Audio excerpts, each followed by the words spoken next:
धर्म है क्या? धर्म है जिसमें कुछ धृत हो सके, धृत अर्थात जिसमें कुछ समावेश हो सके, जिसमें कुछ धारण हो सके, वो धर्म है। धर्म का ठीक ठीक अंग्रेजी में अनुवाद नहीं है। जो रिलीजन शब्द है वो लैटिन के रेलिगेयर शब्द से आया है, जिसका अर्थ होता है बांधना, जिसका अर्थ होता है पकड़ के बांधना। तो जो बाकी धर्म है वो ज़रूर बांध देते हैं, पर जो सनातन धर्म है वो कभी हमें बांधता नहीं। क्यों? क्योंकि सनातन का जो प्रॉमिस है, जो सनातन का प्रॉमिस है वो बहुत बड़ा है। बाकी धर्मों का क्या प्रॉमिस है? जो क्रिश्चियनिटी है, जो इस्लाम है, उसमें इटर्नल हेवन और इटर्नल हेल की कल्पना है। मतलब कि आपने जो भी पुण्य किए अगर, तो आप इटर्नल हेवन में चले गए, अगर आपने पाप किए तो आप इटर्नल हेल में चले गए।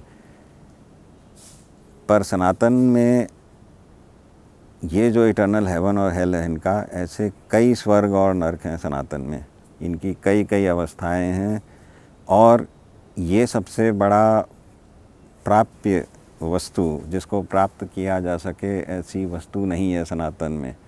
क्योंकि स्वर्ग जो है, जो क्रिश्चियनिटी और इस्लाम में जिस स्वर्ग की बात की जा रही है, वो स्वर्ग सनातन में भी है। उसको अधो स्वर्ग बोला जाता है। वो निम्न श्रेणी का स्वर्ग है, जिसमें जब आत्मा अपनी पुण्यता को भगवान जब आत्मा के पुण्य कर्मों के हिसाब से उसको फल देते हैं, तो वो अधो स्वर्ग में जाता है। वहाँ वो भोगता है सारे सुख स्वर्ग और नरक के, उसके कर्मों के हिसाब से, और वो पुनः पतित हो जाता है, पुनः आ जाता है मृत्युलोक में।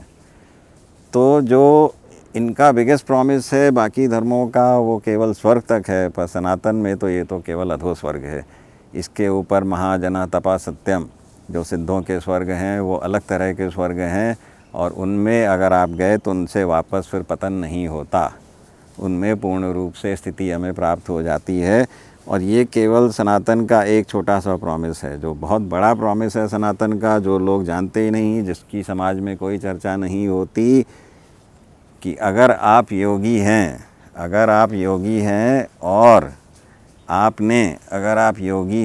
और आपने योग को आचार विचार से किया, तो आपको इतनी शक्ति प्राप्त हो सकती है कि आप स्वयं अपना खुद का ब्रह्मांड भी रच सकते हो। समझ में आया?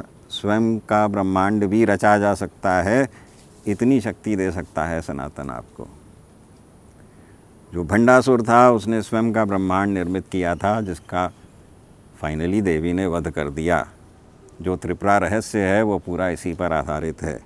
अब आज के समाज में लोग ना शास्त्रों को जानते हैं, ना पढ़ते हैं, ना उनकी कोई रुचि है, और एक बहुत बड़ा रोग, एक बहुत बड़ा राग और रोग जो लगा हुआ है सनातन को, वो कई सारे कथावाचक और कई सारे संत, उन्होंने केवल ऐसा बना दिया है कि सनातन का प्रॉमिस केवल अनुभूतियाँ हैं।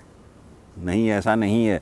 अगर आप देखो तो, अब मैं नाम नहीं लूँगा किसी का भी, आजकल के जितने भी आचार्य और जितने भी प्रसिद्ध संत रूपी लोग हैं, वो केवल और केवल अपने श्रोताओं को अनुभूतियों तक ही सीमित कर रहे हैं, और ये बोल देते हैं कि फाइनली तो मोक्ष ही मिल जाना है।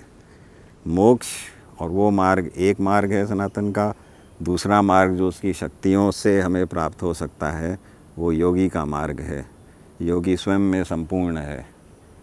जो वास्तव में योगी है वो स्वयं में संपूर्ण है, वो खुद का ब्रह्मांड रच सकता है। और ये शक्ति आपके अंदर भी है, पर ना आपको इसका कभी भान हो सकता था, किसी ने कोई बताता नहीं, ये बात नहीं की जाती।